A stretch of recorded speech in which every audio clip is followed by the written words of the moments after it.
สบายดีพี่น้องมื้อนี้มาพบพ่อกับช่องบาวดอนชาแนลอีกแล้วมื้อนี้ก็มาพ่อกับสาวตุกจะพาพี่น้องไปเบิ่งถนนคอนกรีตเนาะพี่น้องที่เพิ่นสร้างไว้เนาะที่ถนนคอนกรีตผ่านหมู่บ้านเนาะพี่น้องเนาะสาวตุกจะพาพี่น้องไปเบิ่ง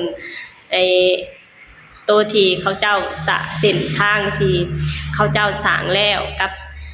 เส้นที่ยังบ่ได้สร้างเนาะพี่น้องเนาะตัวที่ยังบ่ได้สร้างนี่ก็ยังบ่หลายเนาะพี่น้องเดี๋ยวมื้อนี้สตุกจะพาพี่น้องไปเบิ่งบรรยากาศสตุกจะพาพี่น้องไปเบิ่งตัวที่สร้างแล้วกับยังบ่ได้สร้างเนาะพี่น้องจะพาพี่น้องคือได้เบิ่งทั้งเทิงบ้านเนาะไปอยู่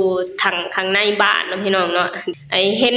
แบบว่าเห็นแล้วก็ภูมิใจเนาะพี่น้องภูมิใจดีใจที่ได้ถนนหนทางที่ดีเนาะพี่น้องพอเฮาแนมเข้าไปแล้วมันก็สะอาดหูสะอาดตาเนาะพี่น้องเนาะเดี๋ยวเฮาไปเบิ่งเดี๋ยวสตุกจะพาพ่อแม่พี่น้องไปเบิ่งเนาะว่ามันจะเป็นแบบใดเนาะพี่น้องเนาะสตุกจะพาไปเบิ่งเนาะไปกันเลยเริ่มจากเพื่อนแม่ยายหอมก่อนเนาะพี่น้องเนาะบนทางเบิ่งแล้วจะเจริญหูเจริญตาเนาะพี่น้อง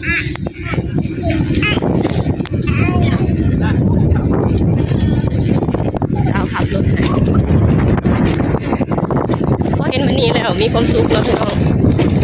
เห็นถนนหนทางแบบว่าทันสมัยนะจากแต่ก่อนนี่คุณทางกับค่อยดีเนาะยามฝนกะไปแทบจะบ่ได้อ่ะมันสิลื่นสายลื่นคือว่าอยู่นั่นล่ะไปกันแทบจะบ่ได้ย่างไปมาก็ลำบากแล้วไปเอาแก่เอาย่างเนาะพี่น้องแม่ของตุ๊กเพิ่นแห่งบ่ลงมาเลยเพิ่นย่างเพิ่นยันลงนี่บัตรแบบตากที่ทางแล้วก็ยังโง่ลงมา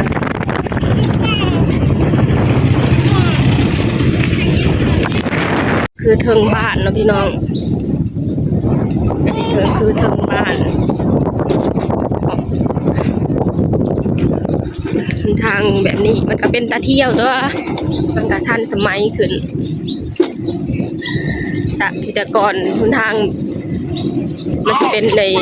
ดินทรายเนาะพี่น้อง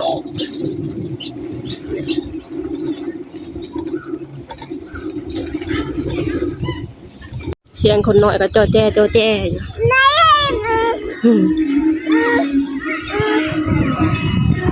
สตูก็บ่ได้ขึ้นมาแถวนี้ตั้งแต่ดนๆเลยเนาะพี่น้อง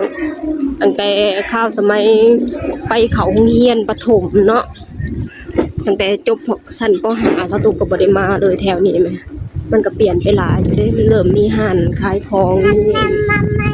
เริ่มมีห้านขายของแล้วทางนี้ยังบ่ได้ยังเป็นทางแดงอยู่เด้อ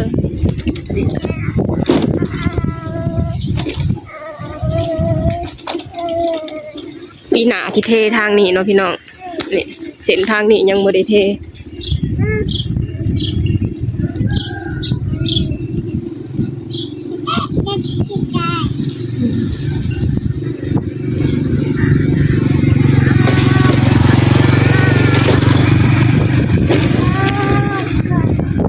นี่เนาะพี่น้องการรวมแรงรวมใจของชาวบ้านช่วยกันออกคนละเล็กคนละน้อยมันก็สิได้ทางดีๆนำเขาเนาะพี่น้องเนาะจากก่อนก็เป็นทางที่บ่ดีเนาะเป็นทางที่บ่ดีที่บ่เรียบแบบนี้นะพอเฮาร่วมมือร่วมใจกันแล้วมันก็จะมีทางดีๆกับเขาเนาะพี่น้องเนาะนี่ที่หน้ามาก็สิเทมองมีนำทางนี้ก็ยังบ่ได้เทอันนี้คือลงไปถนนเนาะพี่น้องลงไปถนนใหญ่เลยอันนี้ก็คือโรงเรียนของเอมมี่สาวตุกก็บ่ดอนเขาเคยมาเรียนอยู่นี่เนาะพี่น้องตั้งแต่อดีตพุ่นล่ะมันเปลี่ยนไปหลายอยู่ในโรงเรียนค่ะมันจะมีต้นไม้หลายขึ้นเนาะพี่น้องเนาะแต่ก่อนนี้ตอนที่สาวตุกเรียนนะแทบจะมีต้นไม้เลยมีแค่ต้น3ต้นนะต้นใหญ่ตรงหน้าเนี่ย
ดพี่น้องเอ้ยเบิ่งได้ย่างเมื่อบัดทีนี้